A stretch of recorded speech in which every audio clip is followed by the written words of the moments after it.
درمیانے درجے کے ہوٹل میں بیٹھا میں دال چاول اور تلی ہوئی مچھلی کھا رہا تھا۔ ہال کی دیواروں کے ساتھ چند بڑی LEDs لگی ہوئی تھی۔ ایک LED مجھ سے نزدیک تھی۔ بے دھیانی میں اسکرین کو گھورتے ہوئے اچانک ایسی خبر چلنے لگی جس نے مجھے اچھلنے پر مجبور کر دیا تھا۔ 2-3 گھنٹے پہلے مارکیٹ میں ایجنسی کے آدمی سے میری لڑائی کا ویڈیو کلپ چلایا جا رہا تھا۔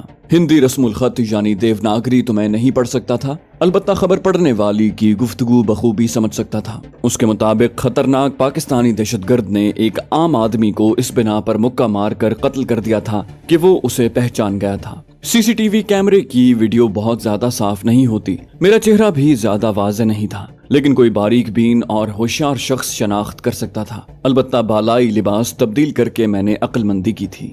مضروب کے قتل کی افواہ بھی مجھے زیادہ خطرناک ثابت کرنے کو اڑائی جا رہی تھی۔ یہ انڈین ایجنسیوں کا پرانا طریقہ کار ہے، یوں کسی بھی چھپنے والے کو زیادہ مشکلات درپیش ہو سکتی ہیں، اور دہشت گرد کے ساتھ پاکستان کا نام لینا تو ان کی فطرت ہے۔ بغیر کسی تحقیق اور ثبوت کے الزام تراشی کرنا ان کی عادت ہی نہیں مشغلہ ہے، اور ایک ہم ہیں کہ ان کا حقیقی جاسوس اور دہشت گرد پکڑ کر بھی آواز بلند نہیں کر سکتے۔ ہماری خارجہ پالیسی ہمیشہ کمزور، بے دست و پا اور بودی رہی ہے۔ عالمی سطح پر ہم کبھی اپنا مقدمہ صحیح طریقے سے پیش کر سکے اور نہ لڑ سکے ہیں۔ میری وہاں موجودگی بطور جاسوس تھی، نہ دہشت گردی کا ارادہ تھا، بلکہ ایک باپ کو بیٹی سے ملانا اور ایسے ناپاک وجود کے خاتمے کو تھی جو پاکستان سے زیادہ انڈیا کے لیے نقصان دہ تھا۔ لیکن حصول مقصد کو نیت کی درستی کافی نہیں ہوتی، طریقہ کار بھی نیت جتنا ہی اہم اور ضروری ہوتا ہے۔ اور سچ کہوں تو میرا طریقہ کار قانون کے دائرے سے بالاتر تھا۔ اس لحاظ سے انڈین ٹی وی کی خبر کو جھٹلانا دیانتداری کے منافی ہوگا۔ میں نے پی کیپ کو سر پر کچھ اور دبا دیا تاکہ چہرہ مزید چھپ جائے۔ پہلے میرا ارادہ اسی ہوٹل میں شب بسری کا تھا، مگر اب احتیاط ضروری ہو گئی تھی۔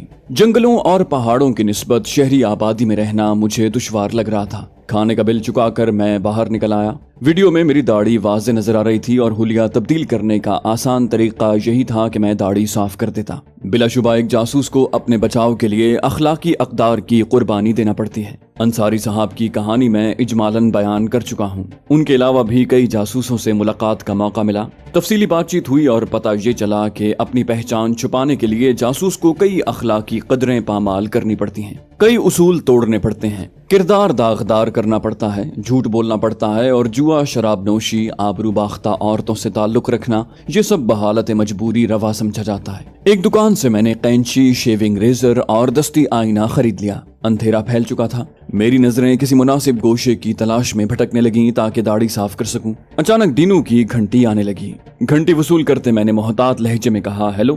وہ شوخ لہجے میں بولا، کیسے ہو مہاراج؟ پسند کرو تو آج رات دعوت کر سکتا ہوں۔ میں نے اشارے میں خطرے کا استفسار کیا۔ اپنی بھابھی کو تو جانتے ہو، یہ نہ ہو میری جان کو آ جائے۔ بولا، دیدی کو میں سمجھا دوں گا، میری کوئی بات نہیں ٹالتی۔ اس نے سب اچھا کی رپورٹ دی۔ میں نے مخصوص انداز میں پتہ معلوم کیا، تمہارے گھر آنا پڑے گا۔ وہ اطمینان سے بولا، گھر پر کہاں عیاشی ہو سکتی ہے، اس وقت خصوصی دوستوں کے ساتھ ہوں، پتہ بھیج رہا ہوں، جلدی پہنچو۔ خصوصی دوست کا مطلب مجھے یہی سمجھ آیا تھا کہ وہ اس وقت کسی لڑکی کے ساتھ تھا۔ رابطہ منقطع کرنے کے منٹ بھر بعد پیغام موصول ہوا۔ نارائن نگر کالونی کا گلی اور مکان نمبر درج تھا۔ نیئر شیو مندر لکھ کر پہچان کو آسان کیا گیا تھا۔ مجھے اپنی جگہ کے بارے میں کوئی خاص معلومات نہیں تھی، نہ میں ممبئی کے گلی کوچوں سے واقف تھا۔ اتنے بڑے شہر سے واقف ہونے کو کم از کم چند ماہ کی آوارہ گردی ضروری تھی، البتہ رکشے، ٹیکسیاں وغیرہ رہنمائی کو موجود تھے۔ ایک خالی رکشہ روک کر میں اسے نارائن نگر اور شیو مندر کے بارے میں بتانے لگا۔ اس نے کہا، 150 روپے لگیں گے بابو۔ میں نے کانوں کو ہاتھ لگائے، رام رام، اتنے دام؟ اس نے حاتم تائی کی قبر پر لات ماری، 10 کم دے دینا۔ تھوڑی تکرار کے بعد 120 روپے کرایہ طے ہوا اور میں رکشے میں بیٹھ گیا۔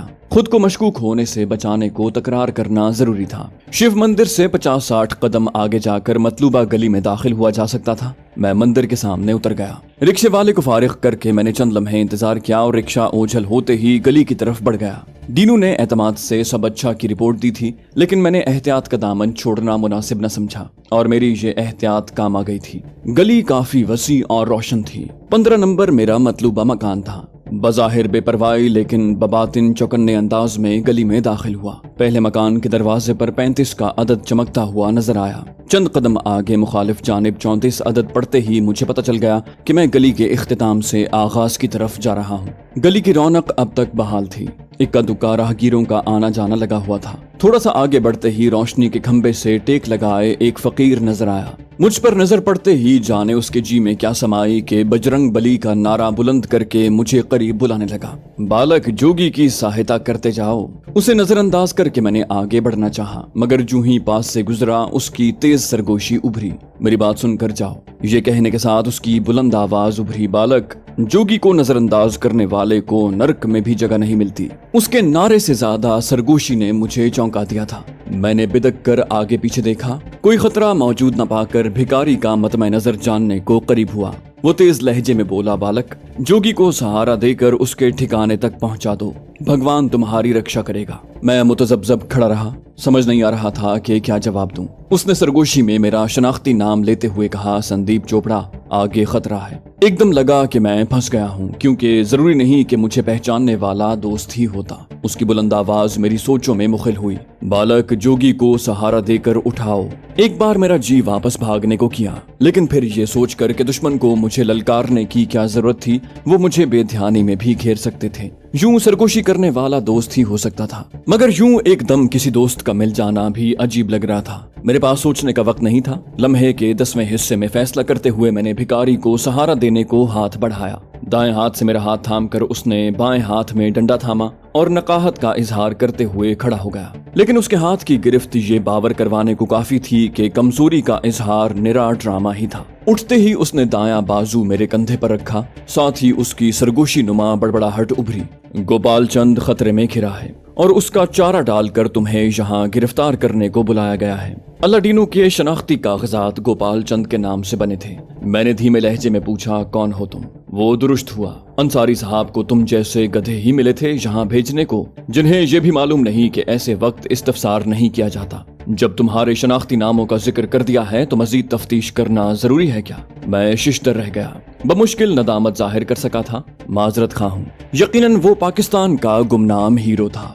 ऐसे हीरोज का एक रूप नहीं होता, मौके की मुनासिबत से वो हर रूप धार लेते हैं। दुनिया के हर खित्ते में जहाँ वतन को जरूरत पड़ती है ये हाजिर होते हैं। अपने असल चेहरे, नाम और शनाख्त को शायद ये खुद भी भूल जाते हैं। इनके पेश नजर सिर्फ वतन की खिदमत और हिफाजत का फरीजा रहता है। वो हौले से बड़बड़ाया, रेडी वाला और दोनों गाहक दुश्मन हैं। मकान नंबर 15 के सामने एक शख्स आइसक्रीम की रेडी लगाए खड़ा था। साथ ही लकड़ी के बेंच पर 2 जवान बैठे खुशगपियों में मशगूल थे। उनके अंदाज से लग रहा था जैसे पुराने शिनासा अचानक मिले और आइसक्रीम खाकर हाल अहवाल बांटने लगे। मैंने मज़कूरा अफराद को देखकर हौले से कहा, समझ गया। वो बोला, मकान के दूसरी जानिब भी 3 आदमी मौजूद हैं। गली के उस सिरे पर चाय का खोखा बना है और तीनों गाहक के रूप में बैठे हैं। मैंने पूछा, करना क्या है? वो बोला, इन्हें बेहोश करके गोपाल को साथ ले जाना होगा। उसे सहारा देकर मैं आगे बढ़ता रहा। पूछा, तमाम को?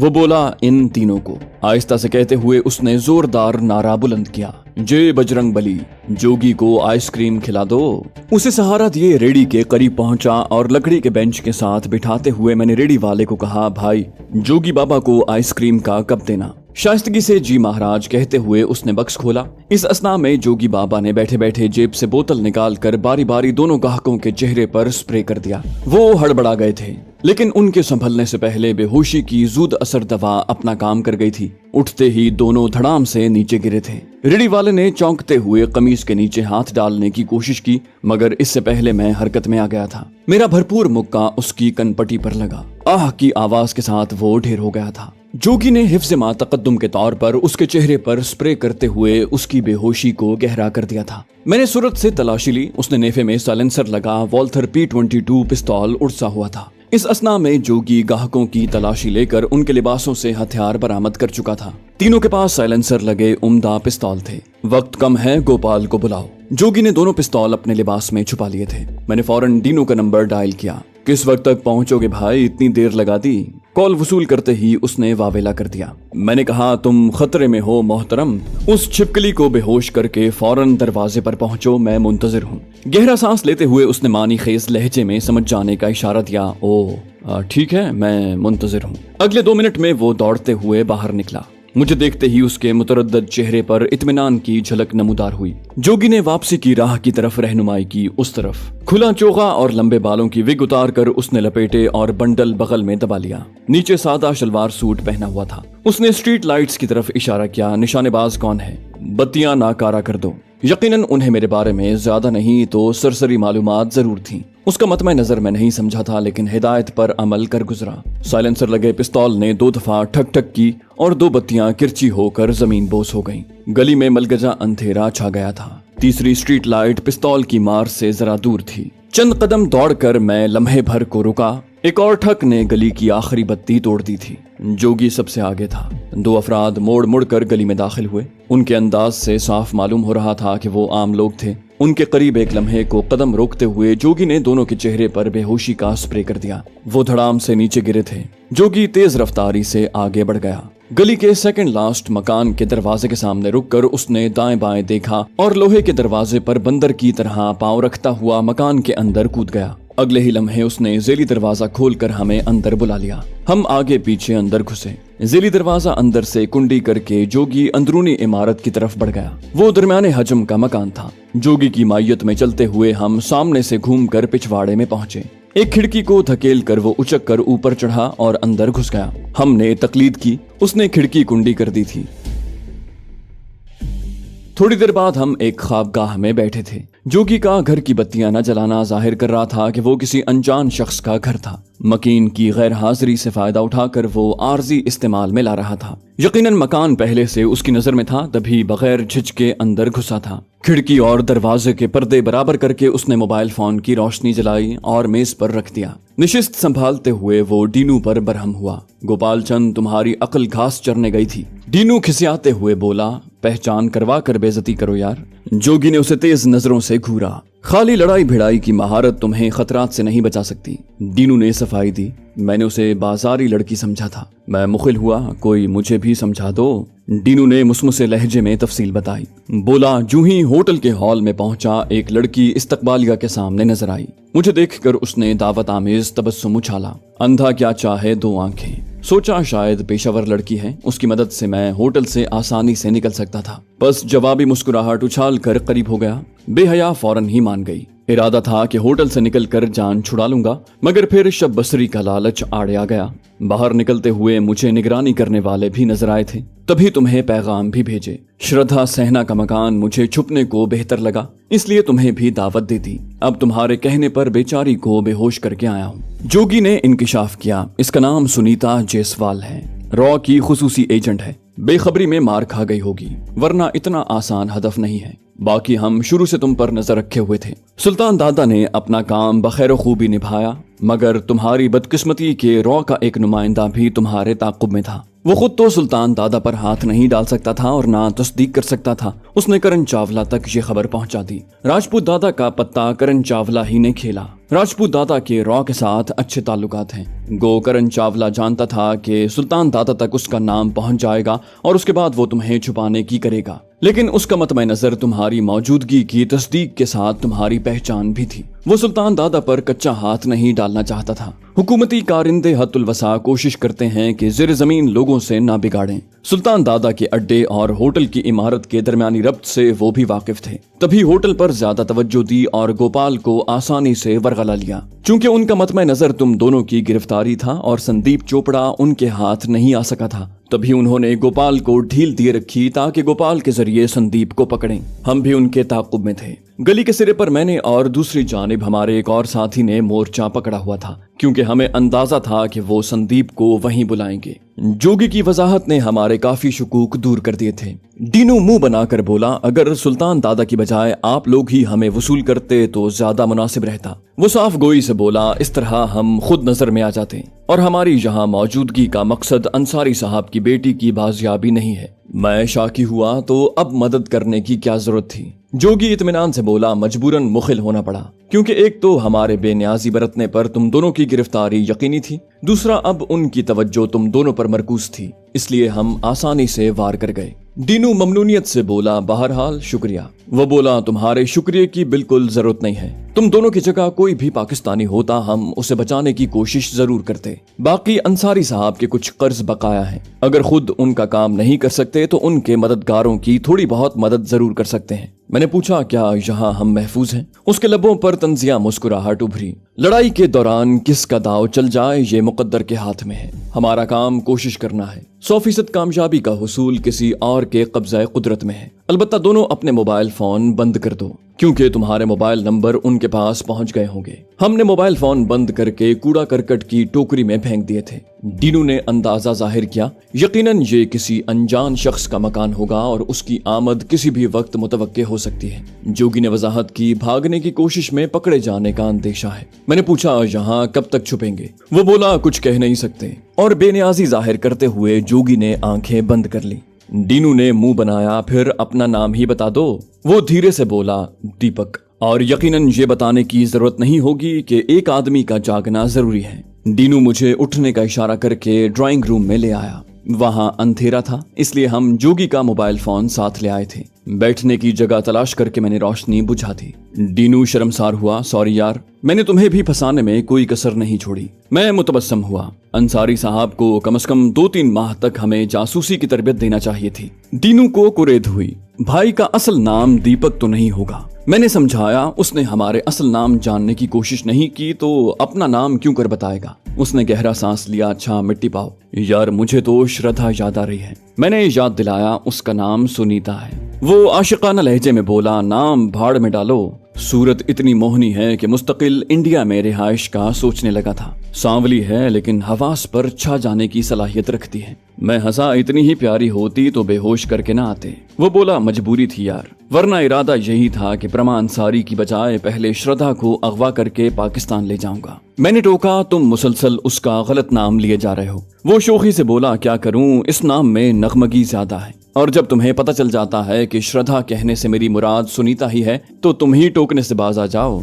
मैंने मौजू तब्दील किया, फजूल बहस को छोड़ो और आगे का सोचो। वो इत्मीनान से बोला, सोचने को दीपक साहब तशरीफ ले आए हैं। मैंने वावेला किया, यकीन मानो मुझे तो मामले का सर पैर ही नजर नहीं आ रहा। डोर ऐसी उलझी हुई है कि कोई सिरा दिखाई नहीं देता। वो बोला, एक मशवरा मानोगे? मैं साफ गोई से बोला, तुम्हारी हालिया बेराहरवी मुतकाजी है कि मशवरा सुने बगैर मैं इस बात में सर ना हिलाऊं। वो आशिकाना लहजे में बोला, बेराहरवी से मुराद श्रद्धा सहना है तो ये इल्जाम सर आंखों पर। मैं चिढ़कर बोला, मशवरा फूटो। बोला, आराम से सो जाओ, दीपक भाई से मिल बैठकर कोई हल सोचेंगे। मैंने तंजिया लहजे में कहा, तुम्हारी आदतें कैसी भी हों, मशवरा रद्द करने के काबिल नहीं दिया, और मैं मोबाइल रोशन करके ख्वाबगाह की तरफ बढ़ गया। वो बोला, तुम्हारे ताने इस दिल से श्रद्धा सहना की मोहब्बत कम नहीं कर सकते। मेरी तकलीद में उसने भी ख्वाबगाह का रुख किया था। दीपक डबल बेड पर फैल कर लेटा हुआ था। मुझे भी एक कोने में जगह मिल गई थी। मोबाइल फोन मेज पर रख कर मैं लेट गया। उमूमन सिविल दोस्तों से सुना है कि उन्हें नई जगह पर नींद नहीं आती,